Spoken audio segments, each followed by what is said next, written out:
Assalamualaikum warahmatullahi wabarakatuh. Perkenalkan, nama saya Sri Wahyuni dengan NIM A1P12404 kelas B jurusan Pendidikan Geografi Fakultas Keguruan dan Ilmu Pendidikan Universitas Haloleo. Tujuan pembuatan video ini untuk memenuhi tugas mata kuliah Geomorfologi Umum dengan dosen pengampu Dr. Laode Hadini SPD MSI. Baik, materi pertama yaitu pengertian geomorfologi. Yang pertama, secara ontologi.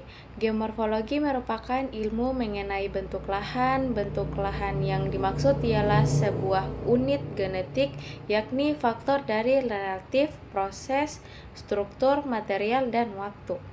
Epistemologi. Secara epistemologi, geomorfologi terbagi menjadi 4, diantaranya yang pertama, morfologi atau bentuk muka bumi. Dalam morfologi terdiri dari morfografi dan morfonetri. Pada bagian ini berkaitan dengan bentuk lahannya. Morfologi pada umumnya digunakan mendeliniasikan unit genetik yang ada di bentuk lahan utama maupun subbentuk lahan. Sederhananya, morfologi mendeskripsikan tentang komposisi dan kondisi bentuk lahan, contohnya kipas ulivial, dataran banjir, kerucut gunung api, dan lereng. Selanjutnya, sedangkan delineasi morfometri digunakan untuk pengukuran, yakni apa saja yang bisa diukur dalam bentuk lahan, salah satunya relief. Secara sederhana, morfometri menggambarkan kondisi bentuk lahan secara kuantitatif, misalkan kemiringan lereng, elevasi, jarak puncak dengan lembah, besarnya longsor lahan, dan lainnya. Yang kedua, morfogenetik. Asal-usul dan perkembangan bentuk lahan. Dalam morfogenetik terdiri dari morfostruktur aktif dan morfostruktur pasif dan morfodinamik. Cara menganalisisnya beragam, bisa melalui survei, observasi dan pengamatan lapangan. Kemudian data yang didapatkan bisa dianalisis di laboratorium. Unsur-unsur fisik yang bisa dikaji di laboratorium yakni mengkaji proses, struktur, material, dan bentuk lahan. Perbedaan morfostruktur aktif dan morfostruktur pasif. Morfostruktur aktif bagian ini menjelaskan bagaimana dinamika proses endogenik berupa tektonisme dan vulkanisme yang mempengaruhi terhadap bentuk lahan. Contohnya terbentuknya gawir sesar, antiklinal, patahan, gempa, erupsi masa lampau. Yang kedua, morfostruktur pasif.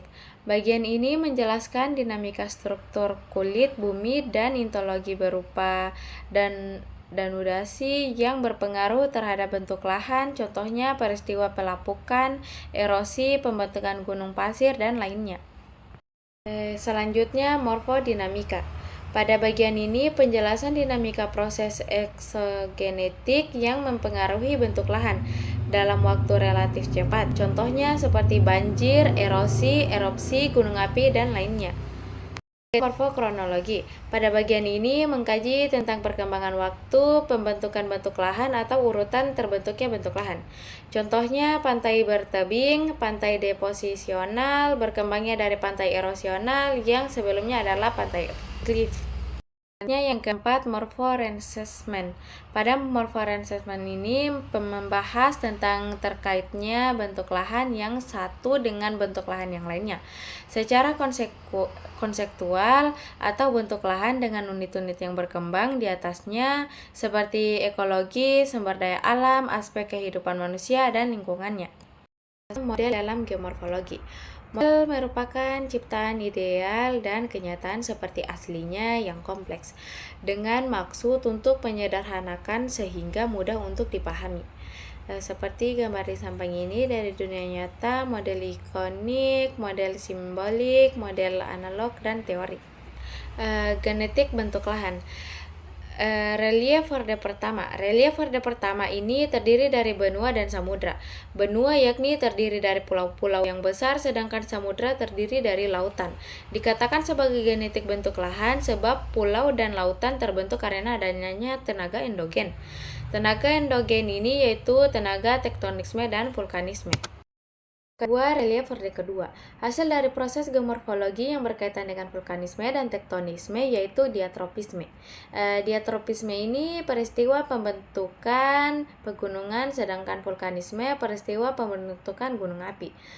Bentuk lahan yang dihasilkan yaitu bentuk lahan vulkanis dan bentuk lahan struktural. Kedua bentuk lahan ini menjadi bagian dasar kelanjutan dari proses pembentukan daratan dan lautan. Inilah yang dinamakan dengan relief horde 2, yaitu pembentukan pegunungan dan daratan. Selanjutnya ada proses tenaga eksogen yang berperan. Tenaga eksogen pertama ialah air. Selain air, angin juga berperan, tetapi yang lebih dominan ialah air. Air tidak dapat lepas dari proses adanya iklim dan cuaca. Air juga berperan dalam membentuk atau mengukur permukaan bumi setelah melalui tahap tektonisme dan vulkanisme.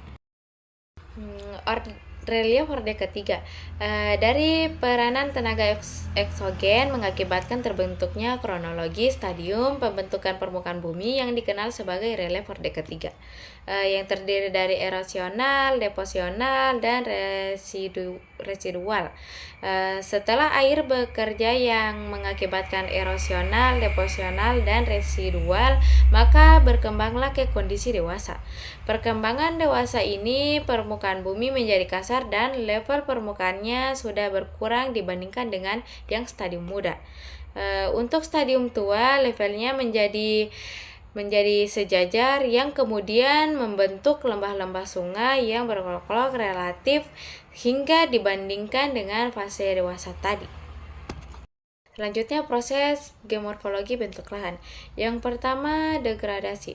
Degradasi ini yaitu proses pengurangan permukaan.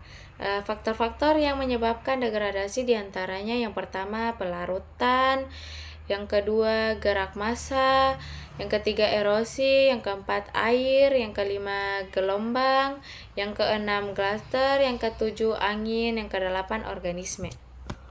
Selanjutnya agradasi.